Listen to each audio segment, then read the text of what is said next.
Welcome to easy steno. Dictation 5 second बाद start होगी।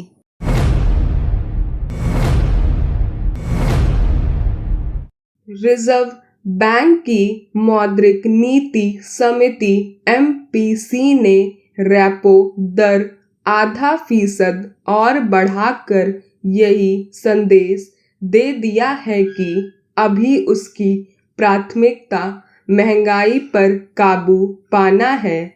चालू वित्त वर्ष 2022-23 में यह तीसरा मौका है जब रेपो दर बढ़ाई गई है। पिछले 3 महीनों में रेपो दर 1.4% का इजाफा हो चुका है और अब यह 5.4% पर आ गई है। केंद्रीय बैंक के इस कदम पर हैरानी इसलिए भी नहीं होनी चाहिए कि वह लगातार संकेत देता रहा है कि नीतिगत दरों को लेकर उदार रुख लंबे समय तक नहीं संभव नहीं होगा।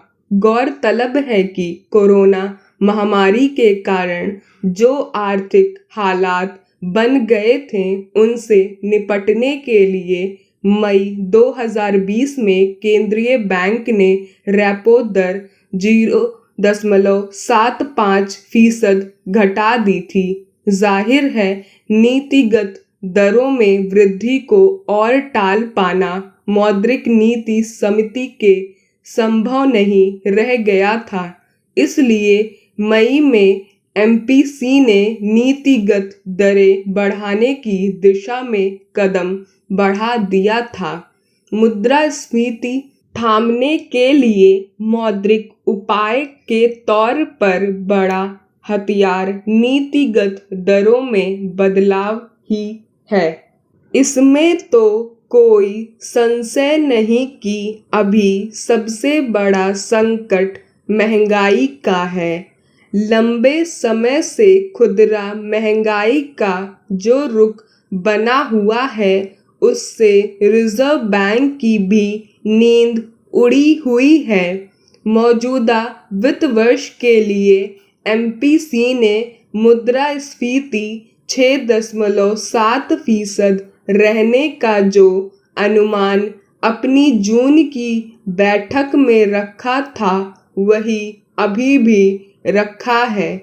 मतलब साफ है कि आने वाले दिनों में भी महंगाई दर कम होने को लेकर ज़्यादा उम्मीदें दिख नहीं रही।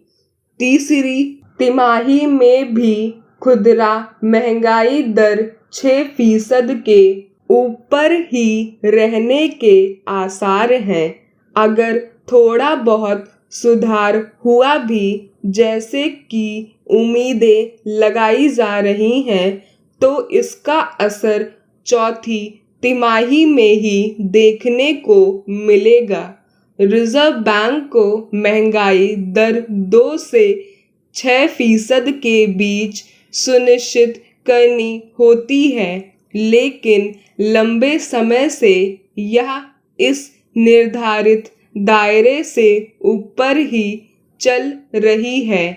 यूं यह स्थिति सिर्फ भारत में ही नहीं है, दुनिया के तमाम देशों में महंगाई के रिकॉर्ड टूट रहे हैं और इससे निपटने के लिए सभी देशों के केंद्रीय बैंक नीतिगत दरों में वृद्धि का उपाय ही आजमा रहे हैं।